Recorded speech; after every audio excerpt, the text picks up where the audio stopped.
Welcome to Age Old Problems, New Aged Care, a podcast by Helping Hand that offers information and advice to help you find and access the right aged care services. This podcast was recorded on Ghanaland.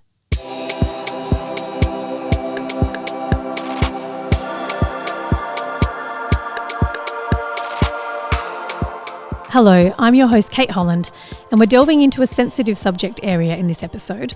We're talking about forgotten Australians and care leavers and the importance of trauma-aware care. Please note that if you come from a background of trauma, this episode might touch on subject matter that triggers an emotional response. At the same time, we hope it reassures you that there has been a concerted push to help the industry better understand the impact of trauma on the people it cares for. Joining me to discuss this topic is Chelsea Lewis, Manager Engagement and Partnerships at Helping Hand, who has been at the forefront of the organisation's work in this space. Thank you. And Jan Schaffarz, who has lived experience of trauma and has been integral to the success of Helping Hand's latest training offering. Thank you. Chelsea, can you start off by explaining who the terms forgotten Australians and care leavers represents? Forgotten Australians and care leavers are terms that refer to people who in Australia were placed into out-of-home care between the 1930s and the 1980s. There's an estimated 500,000 forgotten Australians and care leavers. About 7,000 were child migrants who were brought here from Britain, Ireland and Malta. About 50,000 Indigenous children who are the stolen generations, and then 440,000 non-Indigenous children. So the actual term forgotten Australians was first coined in 2004 during the Senate inquiry into children in institutional care. And it's really important to acknowledge that not every people likes those terms or uses them or identifies with them. So if you do know people who've had this lived experience, it's important to ask them how they like to identify. Removing children and placing them in institutional care was government policy, and children were often placed in state-run and church-run institutions. So why is it important that Helping Hand and other aged care providers are aware of this cohort? We need to know how to meet people's needs. We need to know what their fears and worries are. We need to know what their strengths and joys are. People who have experienced trauma are often very vulnerable for lots of different reasons. And coming into aged care is a hugely vulnerable transition to make. A lot of people, particularly forgotten Australians and care leavers as children, experienced a lot of neglect and great harm. They have very little trust in authority. They had no control over their lives. And coming into aged care, you are surrendering control. So we need to understand how this has impacted people and how we can deliver appropriate care for them. If I can share one story to paint a bit of a picture for you, children in these institutions in the last century, as an example, if they wet the bed, a common practice was for the staff to place the child in the centre of the dormitory with the wet sheets on their head, and the other children were encouraged to humiliate and berate them. So if you imagine, if you're getting older, you're coming into aged care, imagine your fear about becoming incontinent. Be awful, just awful. So Helping Hand has been working to address the unique needs of forgotten Australians and care leavers, and you've touched on how important and valuable and necessary that is. Can you tell us about Real Care the second time around and the training that Helping Hand has developed as part of that? I'll start with the name. So Real Care second time around. People with lived experience chose that name, and it's because as children in care they did not receive the care that they deserved, and so if they choose to engage with aged care services, they want to receive real care the second time around. So over the last few years we've worked with a range of partners and people with lived experience to develop a whole range of resources which are designed to support aged care organisations to learn how to support forgotten Australians and care leavers. So there's booklets, there's training programs, they're all on our website, they're all freely available. There's hard copies, there's soft copies. We send SCORM packages to aged care organisations so they put these training programs on their own learning management system so as many people as possible can receive this education. The first online training program really goes into who are forgotten Australians, what the impact of trauma is, and then there's some really powerful videos, people with lived experience talking about how they would like to receive care in aged care and how they wouldn't like. So it provides some really good context for staff working in aged care, and I think some really interesting things that we've learnt through this process. Well, this one isn't a surprise, but the overwhelming number of people who say they've never heard about Forgotten Australians, so they don't know about this part of the history of this country. So raising awareness about that has been a really great outcome of this work. And the other is that a lot of people who do the training discover that either someone in their family or even themselves are care leavers, and they didn't really make the association with some of the experiences that they had as children. You mentioned that a lot of this training has happened in conjunction with people who have lived experience, and that has been a really important part of this process. And Jan, thank you so much for joining us today. So you identify as a Forgotten Australian, and you're the South Australian representative for AFA, which is the Alliance for Forgotten Australians. Are you able to tell us about your background and your involvement with Helping Hand on the training? You used to get charged as a neglected child, so that wasn't a good start, and then made a ward of the state. I was in foster homes. I had 17 different homes up until about the age of 5, then got a long-term placement, and that worked out really well for me, and I'm still in contact with the family today.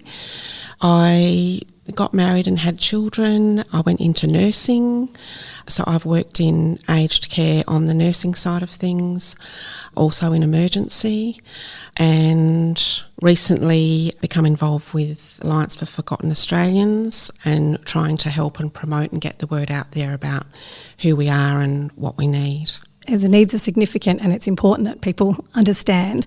And so the latest program of training that has come out from Helping Hand is very much around that intake process for when people want to investigate and potentially accessing aged care, and you're part of that training and part of the really powerful videos that are embedded in that training.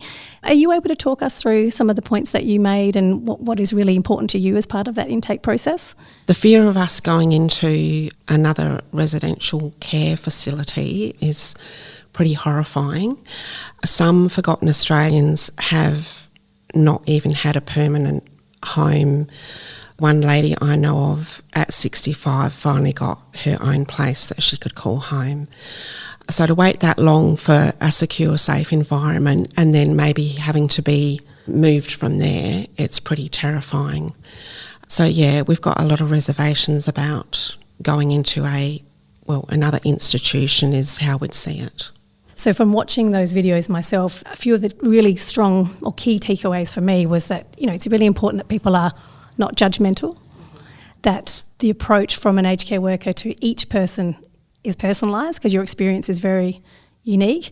But also one of the very core things that sort of stuck with me was that building trust takes time. I know, Chelsea, you've talked about this, that people who are working in aged care are very nervous about when they should ask people or how they should ask people. From your perspective, Jan, is that process going to differ for every person? It probably will, and you'll probably only get bits of information at a time. So it takes us a long time to trust someone, and probably certain people we may not trust. It really is a matter of time and then sharing bits of our story when we feel safe enough to do so. And then when we've found that we can trust that person, they've handled the information well, and then we can build on that when we want to. So we might form a closer relationship over time with a particular person. Thank you, Jan. That's really important information. So I guess for aged care workers who are listening to this, they don't need to feel like they have the answers straight away. They just need to try and learn and to be okay with a slow process, to let you lead and other people in your situation lead the process a bit themselves. Yes, that's right. So just build the relationship over time, and we'll share during that time bits and pieces probably, and then you'll end up getting the full picture eventually. Some may not want to discuss it at all, so that will be a bit harder for workers. Hopefully in that case you would find out what some triggers are by just during the daily activities of care. So yeah, it's just a time process, and it's not all going to be sorted out in the first few weeks. It's going to take time. And when you mention triggers, so triggers are the sorts of things that might create an emotional response in somebody who's in care, aren't they? Which may be deemed as behaviour outside of the normal scope. So it's important for aged care workers to understand what those triggers might be and adjust their behaviour accordingly. Is that what you're suggesting? Yes, that's right. Some triggers may seem to the worker that it's a normal thing that happens. So, like washing your hair, that's a normal thing, but that might trigger. A lot of children had heads shaved and kerosene washes and things like that. So the simple task of washing your hair could trigger. A lot of residential care places have a hairdresser area now, so that might be something even just to wash your hair, go down to the hairdresser, because then it's not seen as a traumatic experience. It's probably better for the client. A strange person, a strange worker, a agency worker, that could trigger something. And so while that agency person is working there, the forgotten Australian might be hyper-vigilant for that whole shift, wondering, what's this strange person going to do? Are they going to steal my stuff? We might not appreciate you saying, well, we're going to go and do a shower now because strange person. So in that regard, just try and work with the person. Perhaps at handover you would mention, the shower didn't happen, and when the regular person's back on, maybe say, just see if they want to shower later on. So just trying to work outside the square when things come up like that. It's why this training's so important, isn't it, Chelsea? Because as you mentioned, a lot of people that you've come across haven't even heard the term forgotten Australians or care leavers before. So if you delve into the training, you get an understanding of what people experienced. Therefore, you have a bit more of an insight into when a reaction occurs, why it may have occurred. And I was going to ask you, how has working on this project helped you to better understand things that aged care workers and really carers of anyone with a background of trauma, for that matter, might need to consider? So this work has completely changed my perspective in a lot of ways. It's helped me to understand the impacts of trauma more, and in particular complex trauma, and to look at people in lots of different ways. So you think about war veterans, you think about people who've lived in a refugee camp, you think about survivors of violence, and then you think about forgotten Australians. And I mentioned before about, it being a really vulnerable time in people's lives coming into care. Aged care is a highly regulated sector for good reason, but sometimes the focus can slip a little bit to compliance, and that we need to comply with lots and lots and lots of different things. And yes, that is important, but we need to come back to the individual always, and we need to get better at that. A large proportion of aged care workers were born overseas, and that is only going to increase over time. So a lot of people don't know the history of this country. Saying that, a lot of people born in Australia don't know the history of this country. So that education is really important. And we've talked a little bit, we've used the language around behaviours, and that's something that we encourage people to shift that language to think about someone who might be reacting to something, or that they might be trying to communicate with a worker rather than calling things behaviours. We've been working with a whole range of organisations around the country over the last couple of years to embed this work in their organisations, and that recognition of trauma has become very apparent, and the way that staff are working with people is changing, and that's amazing. As an example, a woman in Queensland in a residential care home, every single night she would scratch her arms until they would bleed, and the staff wanted to understand more about why this was happening, and spoke with her family and discovered that she's a stolen generation survivor who'd been taken and put on a mission when she was a small child, and there were bed bugs. So now she's older, she's living with dementia, she's in a residential care in a similar sort of institutional environment, and she was reverting back to that behaviour. So what the staff now do every single night with this woman is that they make her bed with fresh sheets and fresh bedding every single night, and she sleeps soundly and she doesn't scratch herself. So it's just that finding out that little bit more, understanding why something's happening, and then putting an appropriate response in place.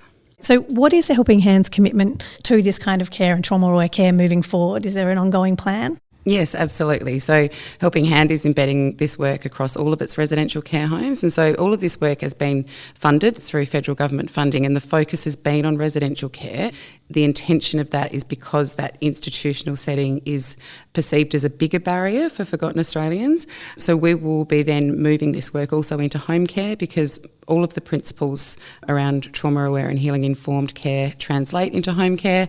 It's an ongoing slow process, and we have discovered that through the work we've been doing around the country, that this takes time. And at the moment we've got a new Aged Care Act, strengthened standards, a whole lot of reform coming out of the Royal Commission, being rolled out. It's a lot to ask of the sector to embrace something, and it takes time. It's not a quick process, but a lot of people are really committed to doing this work well. And obviously the training that Helping Hand has created is available to anybody, individual member or somebody working in aged care. There is also a way that Helping Hand can help residential care homes that aren't part of Helping Hand get verification for trauma-aware and healing-informed care. Are you able to talk us through that? The federal government a few years ago introduced a specialisation verification process for any aged care organisation to apply to say that they can give appropriate care to a range of diverse needs groups. So with care leavers, there's 8 criteria and organisations need to meet 4 of them to receive that verification. And one of the things that we've developed and we launched in November last year is an online website. It's a toolkit. It's called the realcaretoolkit.com.au. That's the website. And it's a 6-month process with all the learning materials, all the education, examples of policy statements, all the things that an organisation would need to make the changes within their organisation to do this work well, and that's available to everybody. Jan, I want to come back to you and say thank you for coming on and explaining your experience and the importance of this work that's happening. Is there anything else that you'd like to add or that you really wish people would think about and appreciate when it comes to forgotten Australians and care leavers? I might just talk about our possessions. They're very important to us. We would have had a lot of possessions taken away, including even clothing. Clothing's taken away and we're given work clothes, or, this is going back to the childhood. So if someone is taking our clothes away, we might think that we're not getting them back. So maybe a simple thing like showing us that they go to the laundry on site and they get laundered there and they don't leave and they come back to us. That might just help us to believe that, yes, our clothes are coming back. We might have a preference for male or female workers. We might also have a preference for where the room is. Perhaps the room right at the end of the hallway is going to trigger something for us because perhaps there was some physical abuse that happened in a similar room in an institution before. So, yeah, it's important that we are always given a choice because we weren't given choices, and also about being in control about what happens to us on a day-to-day basis. So anything that's out of the norm might trigger us because we don't feel in control. As a child, things changed all the time and we didn't have any control. It's really important to have the choice of what's happening and for us to know early if there's going to be a change so we can get our head around that. So the sooner the better. If there's a difference to the routine, it's better to tell us early so we can sort of reprogram our day and get the control back. And before we go, is there one last piece of advice or something that you'd really like people to take away from listening to this episode? I think that talking to lots and lots of staff in aged care, they often say that they don't feel like they will know what to say if somebody does share something about their lived experience or aspects of their life. There's this level of fear of not knowing everything about everything. We can't expect people to know everything about the experience of being transgender or living in different cultures or being Indigenous. My piece of advice would be that we don't need to know every single thing about every aspect of diversity, difference or trauma. We need to ask, how would you like to be cared for? And what do I need to know that's important to you, irrespective of someone's life experience? I think staff need to remove that fear from learning aspects about people's lives, and if they're building the trust and delivering person-centred care, they will discover the things that they need to know. And Jan too, obviously Chelsea's given some very core last piece of advice that people should take away when they listen to this. Is there one particular thing you'd like to add as a takeaway? The most important thing is that we are listened to and believed, and that you can give us the time to form the trust in sharing our stories. Again, and I really highly recommend checking out this training, and we will have all the details for the training in the links, and you can learn more about all the different things that need to be considered and see Jan featuring in those videos too. And thanks again for being a part of that, Jan, because it was really important. Thanks for having me. And thank you, Chelsea, for coming and explaining this in great detail to us on the podcast. It's been really important work that you've been a big part of. Thanks, Kate. For more information on Helping Hand and their services, please head to helpinghand.org.au or call Helping Hand directly on 1300 653 600.